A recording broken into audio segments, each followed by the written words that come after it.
Moving on, what was the outcome of the project? Here in this example, I've mentioned that it was closed within the time frame.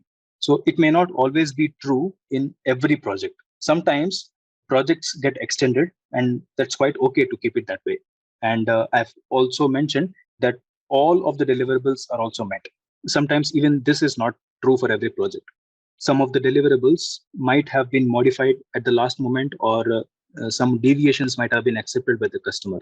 So we can mention all these things accordingly. Please try to stay as honest as possible. So even if your project was terminated, right? So that is also one case. It is allowed to mention that your project was terminated. Don't be afraid that you only have to put the successful projects here.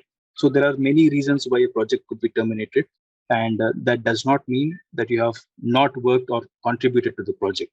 So if you have a project where you feel the experience hours could add up, just add it and explain in what circumstances the project had to be closed. Moving on, yes, here is the catchy part.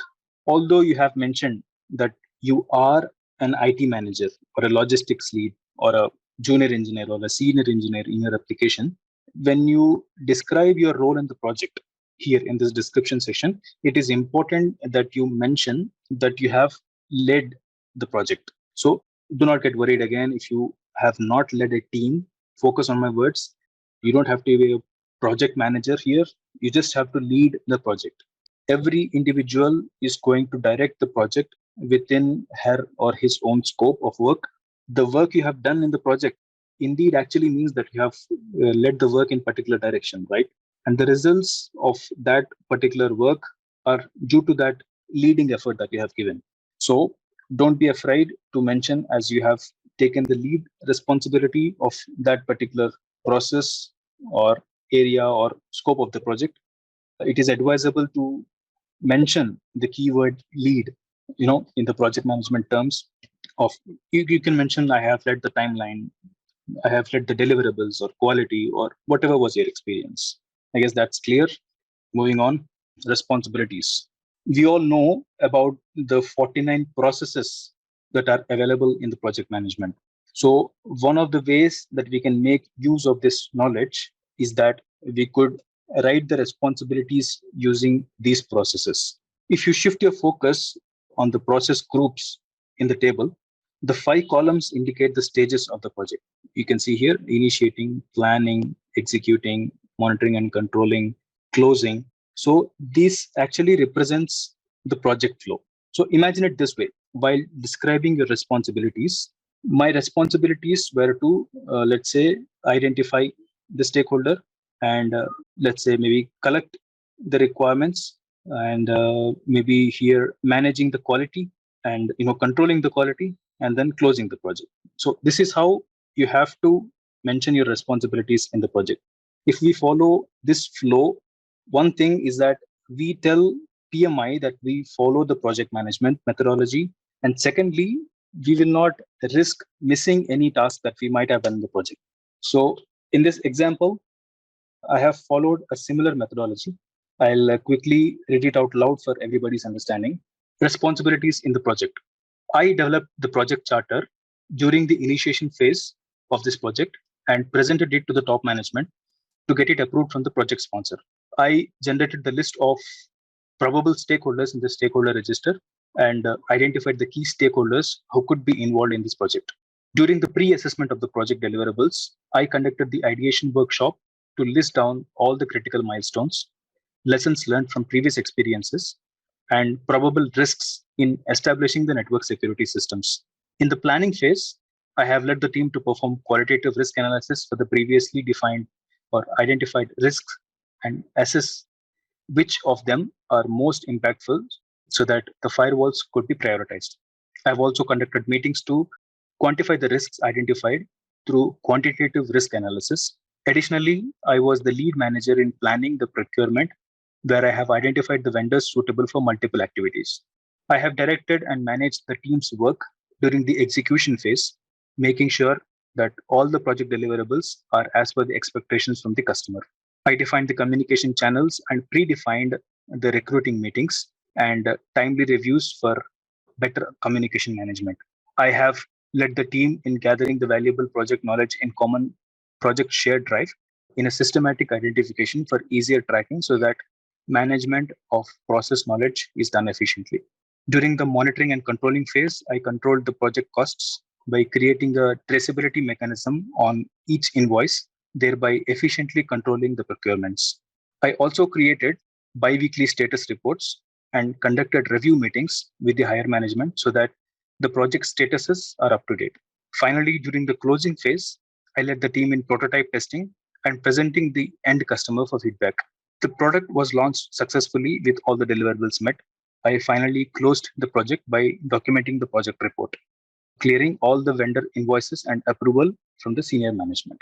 If in case you choose to mention the waterfall or traditional processes, one thing to note here is that you make sure you have mentioned the same processes in the application. So if we mention agile processes in our description, make sure that in your application, in that particular project, waterfall is not selected.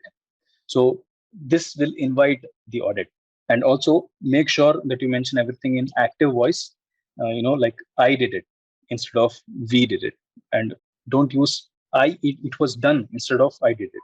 So first, write down in common tongue in the way that you could describe your experience, and then choose this process sheet, the complete list of processes, to convert this common tongue to Wimbok terms. Finally, the deliverables are to be explained, and these are the deliverables of the overall project in this example. When you are done with the write-up, you can check for the spelling errors and then paste this data from the Word file to this project description field in the application form.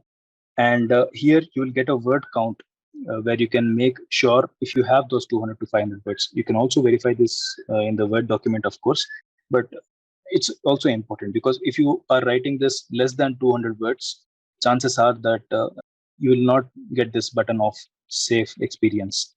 So it's important that you cross those 200 words. Okay, so this ends the application process. Let's quickly go to the next topic where we will learn about what happens in the audit. So as soon as we submit, we get a confirmation of application receipt. That's one email. But if your application, God forbid, is selected for the audit, you are going to get another email within very short time.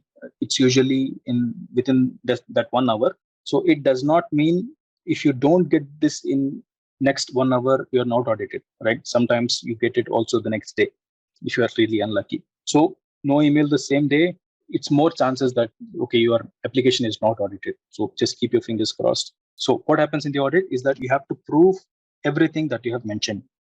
So what do we need? We need a formal education proof. We need a professional education proof. We need experience for the work that you have done. So formal education proof is going to be the copies from that university. So if you don't have it, try to gather it beforehand. If these certificates are handy, it's quicker for us to upload as soon as we get an audit notice. And secondly, the professional education also. And I keep repeating it again and again and again. The contact hours has to be completed before you do the application, because now let's say you have the application or the email for the audit, and now you have not completed those 35 hours because you have planned to finish it in the next coming weeks. So in this case, it's like you are lying to the project management, to the PMI. So they will consider this as a disciplinary action, this disciplinary issue, and they might ban you from taking the exam. So you have to be really careful here. And the experience part, right? So here also try to gather all the certificates from your previous company. If your all experience is from the same company, it's much easier because you can get these certificates from your HR very easily.